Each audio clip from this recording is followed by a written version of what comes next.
go! My name is Ash Patel. I'm a full-time commercial real estate investor, but for 15 years, I had a job that I hated going to work to. I hated waking up in the morning, and commercial real estate is how I got out of that. I'm going to share my story with you. My wife and I were both W-2 earners, and every year we'd go to our accountant and say, hey, how can we reduce our taxes? And this guy didn't even look up at us. He would just grumble, if you make it, you pay it. And I thought there had to be a better way. I knew nothing about real estate, but I always heard that real estate was a great way to offset taxes. I didn't know how depreciation works. I didn't know much about investing in real estate, so I got on the MLS and started looking at properties. One of the properties that caught my eye was this mixed-use building here. This is in a college town. It had 4 apartments over a convenience store.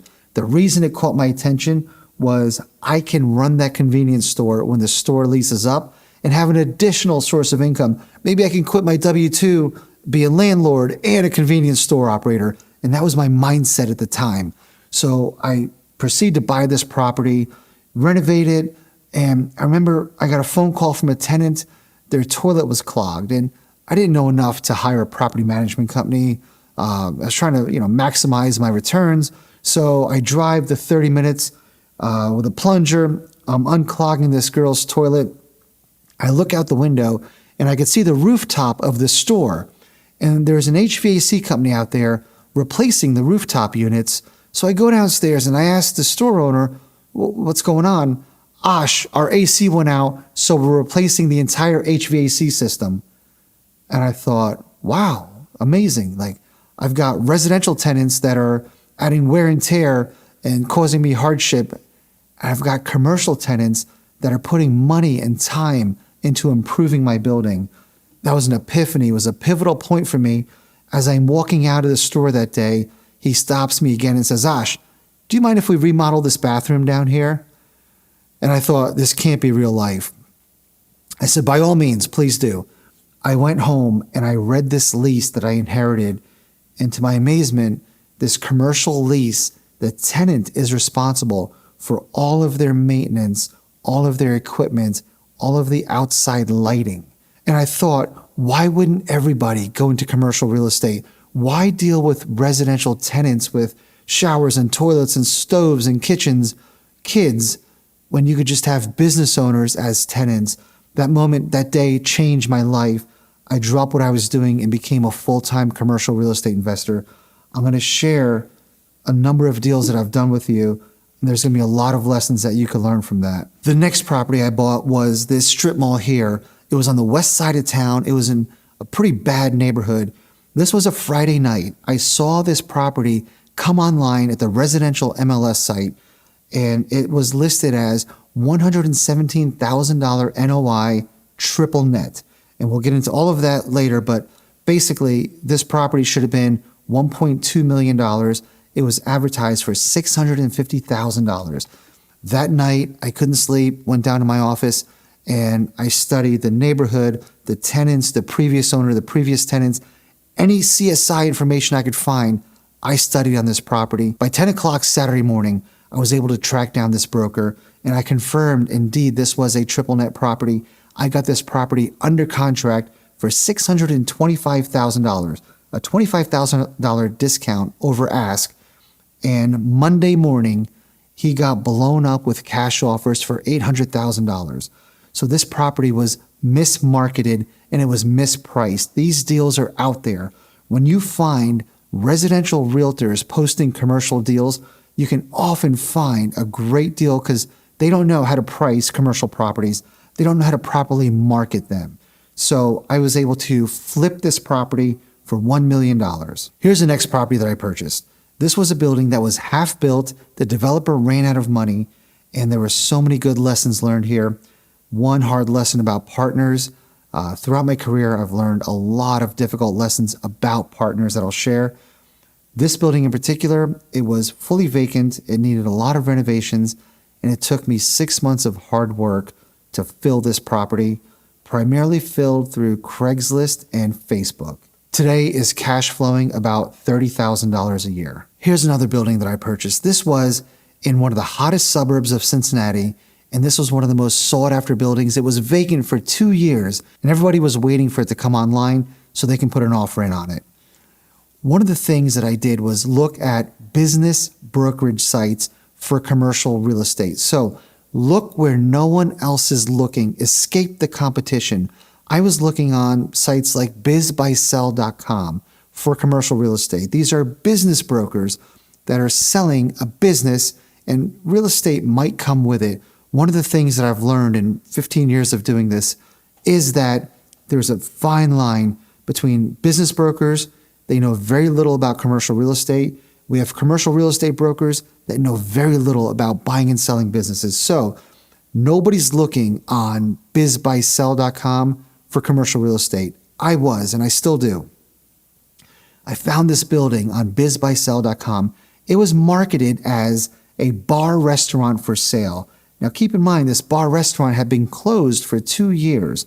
So I contact the business broker and I taught him there's no value in a closed bar restaurant that had a bad reputation and no one's going to keep the name. There's value in the liquor license and in the real estate. He was able to educate his seller on that. And I ended up buying this building with the liquor license for $550,000. The rest of the neighboring bars and restaurant owners came up to me and they said, "How did you buy this? We were waiting for it to come online. And how did you get such a great price on it?" And I shared the story, bizbuysell.com. They weren't looking there. They were waiting for a real estate sign to come up and not just bar restaurant for sale. So one thing all of you can do is, again, look where no one else is looking. Look at residential MLS for commercial properties. Look at business brokers listing businesses for sale. And oh yeah, the real estate is included. Another way to make money on a BizBuySell or a business brokerage site is if somebody's selling a business with the real estate together, let the broker know that I want to buy just the real estate. And often you'll hear, well, this is a package deal. The owner wants to get out. They want to sell the real estate and the business together. Awesome. How about this? If you have somebody that calls you and says, I just want to lease the business or I just want to buy the business, have them call me. We'll put together a deal. We'll have a lease signed and we will together buy the business and the real estate. Nobody's doing this, folks. You can start doing this right away and find some incredible deals. Here's another strip mall that I found in a small rural town, middle of nowhere. And you hear location, location, location for real estate, right? I disagree. I bought this in a town that had no growth. They had no new jobs coming. People were down on this town and couldn't wait to move out. However, this deal made a lot of money, so it made a lot of sense. People think retail is dying, right? There's the Amazon effect. There's the recessions. There's the big box stores that have closed. JCPenney, Toys R Us, Bed Bath & Beyond, Rite Aid. But a strip mall like this is a neighborhood strip mall. It's got a pizza place, the insurance place, the deli, the nail salon, the hair salon. These are internet resistant and recession resistant businesses. Why did I buy this? For a couple reasons. One, I knew because there was no growth in this town, no one else is going to build a strip mall to compete with me. I was one of the few centers in town. They had recession resistant businesses in this strip mall. The pizza place, the deli, the insurance place. They're not going anywhere and they've been there for a long time. So this was a great moneymaker. So don't be afraid or don't constrict your buy box to have these certain metrics. There's often ways to make a lot of money if you look where no one else is looking. Here's another couple buildings that I bought. This was in the center of Cincinnati in a growing area, and these buildings were on the MLS. They were each 4-unit apartment buildings over commercial space. One of them had a turnkey restaurant, and these were on the MLS. Why did no one else buy them? You know why? Because they're advertised as mixed-use buildings. If the realtor was smart on this deal, the listing realtor would have just said a 4-unit apartment building for sale at this address on this street. All of the multifamily folks would have had a bidding war. But because they called it a mixed-use building and they threw in the first floor commercial, it scared everybody away. Let's dive into these buildings. I bought one of these buildings because at the time I was opening a restaurant and this building was perfect, turnkey kitchen. I figured we'll renovate the apartments above and get some additional revenue. My restaurant partner at the time saw that the other building next to us was for sale, and the goal was to purchase that, open up the wall between the two, and make it into a large event center. I wasn't terribly keen on expanding my restaurant footprint. I wanted to stick with commercial real estate, and I certainly didn't want to deal with residential tenants in these apartments. So I passed on it. A matter of fact, we made a lowball offer of $165 on this 4-unit apartment building with a commercial space on the first floor. They didn't accept our offer, so no loss to me. A month or two later, I get a call from a friend of mine who is a residential multifamily investor, and he says, "Ash, will you help me evaluate this commercial building?" I said, "Sure, give me the address." Gives me the address, and I said, "Oh, listen, I know the building. I own the building next door. I could tell you everything about it, and I could tell you they're probably going to take, 165, 170. And he said, "Okay." He said, "The commercial really scares me." And I said, "Hold on. The residential scares me because I don't want to deal with residential tenants. Why don't we partner on this deal?" And he thinks about it a little bit more, and he says, "Nah, I'll just pass." And I said, "Okay, let me ask you a question. If this was 4 units, a 4-unit apartment building, same footprint, same facade, just drop it down, take away the commercial building, what would you value this building at?" He says, "I'd probably value it at about $280,000 ARV, after repair value." And I said, "Wait a minute, you could buy this for 165, 170. It doesn't need that much work. Why wouldn't you buy this building?" He says, "I just don't want to deal with the commercial." I said, "Okay, I'll probably end up buying it." He said, "Cool, have at it." I ended up buying this property for $150,000. If this was advertised as a 4-unit apartment building, there would have been a bidding war that people would have probably paid above $280. And this is another opportunity for all of you. Mixed-use buildings are incredibly overlooked. Commercial people like me don't like them. Residential people are scared of them.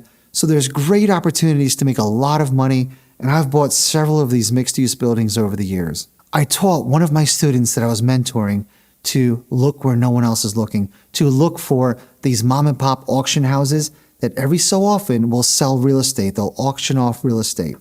So he ends up finding this building, asks me if I would partner with him on it because he was very new to commercial real estate. We agreed. We bought this for $150,000 at auction. We had the highest bid. We're only bidding against 3 other people. This building appraised for $650,000. We refied, put a new roof on, got all of our money back. We have no cost basis into this building, and it cash flows several $1,000s a month. You can start doing this. I'll teach you how to avoid the mistakes that I've made, and I'll teach you how to make a lot of money taking down buildings like this. Here's another incredible deal. This is a 96,000 square foot strip mall that we purchased for $5 million. This was found by one of my students. He was very new to commercial real estate. I taught him how to find mismarketed, mispriced, mismanaged deals. And this was a property that was only listed on a commercial broker's website. Now, this wasn't a residential realtor mispricing and mismanaging and mislisting this deal. This was a 2nd-generation commercial real estate broker who thought it was a good idea to only put this property and all of their properties on their own mom-and-pop made website. They didn't put it on LoopNet. They didn't put it on the MLS. They didn't put it on Crexi or CoStar. We ended up purchasing this property at a full asking price of $5,025,000. The individual who brought this deal to me didn't have the lending ability to purchase this on his own. He never had raised investor capital before, and he didn't have the experience to manage a property like this. So he brought me this deal. He was a 10% equity partner for simply finding this deal. He will end up making a couple $100,000 when we sell this property next year for literally finding this deal. And throughout this process, he was able to learn a lot about how to manage a property like this. Interesting story how he got in front of me and how we became friends. He saw what I was doing on social media and reached out to me and said, "I want 15 minutes of your time. Here's your favorite restaurants based upon your social media pictures. I'll buy you lunch or dinner at any one of them, whenever, say when." Long story short, I found out his story. He was a pharmacist that went into residential wholesaling, and that wasn't cutting it. He wanted to learn commercial real estate. And again, finds this incredible $5 million deal. Keep in mind, we didn't do a roof inspection. We didn't do any mechanical inspections because there was so much meat on the bone for this $5 million strip mall. 30 days after we closed on it, we got hit with a $90,000 roof bill. We got hit with a $60,000 HVAC bill, and none of that mattered because this property was so mispriced. There's already so much built-in equity, and we'll be selling this property within the next 12 months for over $7.5 million. And again, this individual will make a couple $100,000 for simply finding this deal. So now, this individual, who's one of my best friends now, young man, just turned 30 years old, he went on to find another property for us, a $2.3 million industrial building. He asked for 20% because now he's also going to bring a couple investors to the table. So here's this evolution. At first, he learned how to find great deals, and he got 10% of the first property. On the second deal, he not only found a great property, but he had been sharing his story about what he's doing, sharing with investors the opportunities that he's providing. And on the second deal, he was able to bring a couple investors to the table. He got 20%. He'll probably make close to $500,000 for finding this deal and bringing two investors to the deal. This person has now gone on to writing a book on commercial real estate that should be out soon. He's taken down his own deals. He's raising his own capital, and he's able to go to banks and get finance for his own deals. I'll share one last example of how to find mismarketed, mispriced, and mismanaged deals. This was a business and real estate for sale in Atlanta. It was a co-working business advertised on LoopNet. Now, again, this is kind of mismarketed because if somebody's going on LoopNet looking for real estate, they don't want to buy a business. I have a great business partner who brought this deal to me, and she said, Ash, check out this deal. It is a co-working business, and the real estate comes with it for $1.6 million. I warned her about buying a business. Just want to let her know that we are buying a job. We're buying employees. I explained to my partner that this is a business we're buying. We're buying employees, we're buying customers, and we're buying real estate. The numbers on this deal were so far skewed. The property is probably worth $3.5 million, but they didn't know how to market this property. They didn't know how to price it. Had they separated the business from the real estate, they could have gotten over $3.5 million. But instead, on LoopNet, it was marketed as a business and real estate for sale. And again, most people would just go buy that ad, right? Most people would just bypass that listing. We saw that it was a 30% cash on cash return on day one. We ended up buying this building. We ended up buying this business together. And a few months after we owned it, we realized that these rents for the co-working had not been raised in 5 years. Since they opened, we had a marginal rent increase. The cash on cash returns went up to 65%. We instituted virtual mailboxes. We're able to charge $75 per month per virtual mailbox. We can have an unlimited number of mailboxes versus those people that are advertising for PO boxes, right? These are business owners that just want a virtual address. They never get mail there. They just want a suite number. $75 per month, unlimited scaling on that. We will be selling this business for probably close to $4 million later this year. I'm not opposed to buying businesses. I'm pro high returns. I don't care what it is. I've invested in startups. I've invested in other people's businesses. I've invested in non-real estate tech companies as long as the returns are there. I've never seen a more efficient vehicle to grow wealth consistently better than commercial real estate. We're going to fast forward several years. During COVID, I had a number of people who called me up asking how they can learn commercial real estate. I would give them as much advice as I possibly could. I had a Facebook friend who reached out to me and said, Ash, we're getting killed in our apartments because we have COVID tenants that are not paying their rent. We have tenant-friendly laws in these states where we can't evict them. Our hands are tied, and we can't find any good deals on multifamily because the prices are too high. He said, can I learn commercial real estate from you? I said, sure. We scheduled a Zoom meeting. He got 6 of his buddies on this Zoom meeting who are also apartment investors. And for 2 hours and 40 minutes, I gave them as much knowledge as I possibly could, taught them how to find commercial deals, how to start underwriting them. At the end of this call, they asked, how can we keep learning from you? And I said, I'm sorry, I don't have the capacity to spend consistent amounts of time teaching you guys, but I've given you enough to get started. And they insisted that they continue to learn from me.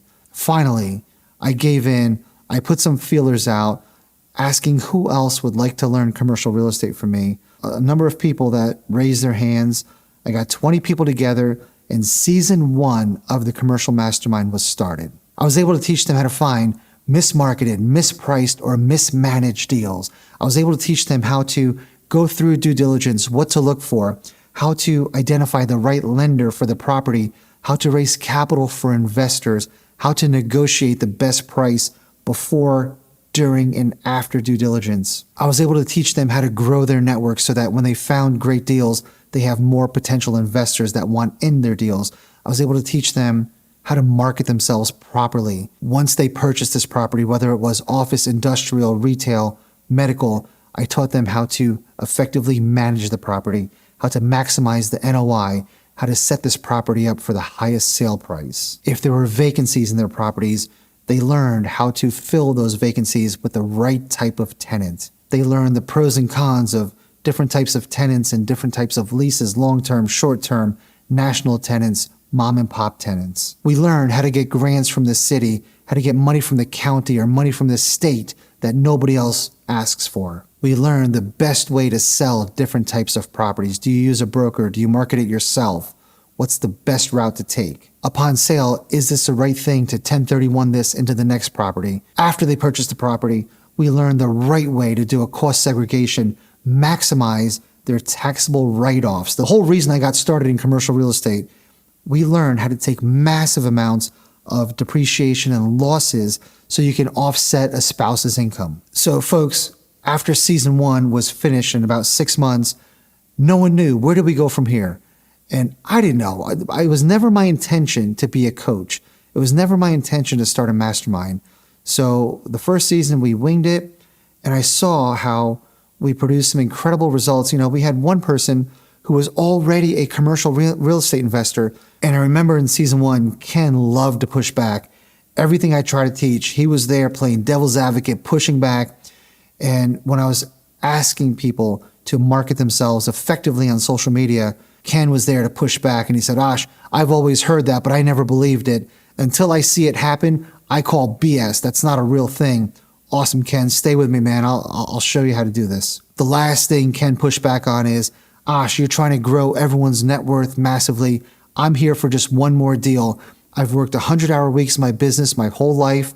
I have young kids at home. I want one more good commercial deal so I can live passively off my passive income. Awesome, Ken. I will teach you 2 things. 1, passive income is a myth and it's not the most important metric. And 2, I will help you find your one more deal. Fast forward 6 months into this program, Ken, who was never on social media and he's a private person, he's now going to real estate meetups, being invited to speak as a guest speaker. He was never on social media. He's sharing his real estate journey on social media. He didn't believe if you have the deal, money will come. He only wanted one more deal. He's gone on to do 5 or 6 additional deals, anything from retail, industrial, to land development. He's got the real estate bug. It transformed his mindset. He's raising money for every single deal that he does. So after season 1 ended, we had such a great thing going. We just kept meeting every Tuesday. And I had more and more people finding out about this mastermind. We never advertised it, and they wanted in. So next thing you know, we've got 20 more people. And again, great success stories. They were able to learn a little bit faster because, again, I never set out to be a coach, but season 1 taught me how to teach others. Season 2 produced faster results. This went on again for season 3 and season 4. And after season 4, I realized I've now got 80 people in this network, 20 people at a time, and I'm running out of time. I've got messages on LinkedIn, Facebook, people wanting to join the next season of the mastermind. Again, I'm not a coach. I'm not a mastermind guy. I'm a commercial real estate investor. Every day, I'm out there looking for deals, managing the deals that we have, talking to investors. I'm not going to turn into a full-time coach, but I don't want to abandon these people, and I don't have time to do one-on-one phone calls, even though I do it all the time. There's more people that I want to help. So it's one of my students, the person behind this camera, that suggested I put together this course. This student, who's also a great friend of mine, presented this opportunity at one of our mastermind meetups. Ash, you should really consider doing this course because you can only reach 20 people at a time when you do a season of the mastermind. I wasn't keen on the idea of putting together a course, but again, when people found out that we're not doing another season of the mastermind, they started calling me and saying, look, I'll pay you individually for your mentorship, or can I just get maybe 2 hours a month of your time and help me through this journey? Or, maybe people that I've spent a couple hours on the phone with, and I told them, I'm sorry, but I cannot do this all the time. They've asked me, can we just do like an hour to a month and just keep this going? I'll pay you whatever it takes. As much as I would love to do this and help everyone, I don't have the capacity to do that. So this course is my way of sharing everything that I know, all the mistakes that I've made. And my goal is to make the same success stories out of you guys that we have out of 4 seasons of Mastermind students. We've now launched a course that'll teach you everything I know and all the mistakes that I've made over the last 15 years. If you go to Invest Beyond Multifamily, you'll see some of those success stories. You'll see people that started out as a contractor. Now they've got 3 great commercial deals, made over $1 million in equity in 1 year, their first year in commercial real estate. We have lawyers in the mastermind. We have commercial brokers from New York, California, commercial brokers, Florida, in our mastermind. We have people that own hundreds of multifamily units who realize they can't do multifamily and make the same kind of money anymore, so they have to pivot into commercial real estate. We have a young lady who was killing it with mobile home parks, and all the multifamily people started coming into mobile homes, and she's like, gosh, I got to pivot out of this because it's too saturated, it's too competitive. I need to learn commercial real estate. We have a doctor who 4 months into the mastermind ended up quitting his job. He's a young urologist who has 20 to 30 years of high earning potential in front of him. Through commercial real estate, he was able to quit his urology practice. We had a CPA who was on his way to acquiring single families, duplexes, and quads, and joined the mastermind. He was working a full-time job doing real estate on the side, getting inundated, finds an incredible commercial property, another mixed-use building, a couple restaurants on the bottom, and apartments above. He ended up making $1 million on this deal off one signature. We have a case study on what he did, where he took 2 restaurants with 2 small kitchens, combined them into one big kitchen, one operator that runs 2 restaurant concepts. He made $1 million in equity the day he signed that lease. Folks, we're launching this course on March 15th. We have a pre-sale if you're able to purchase this course now. This is the highest discount we'll ever offer, and it's for a limited amount of time. The price for this course is going to continue to go up as we create more and more content. This will be the best value by getting in now. If you're ready to take action and level up, click on the link in the bio, and I'll see you in the course.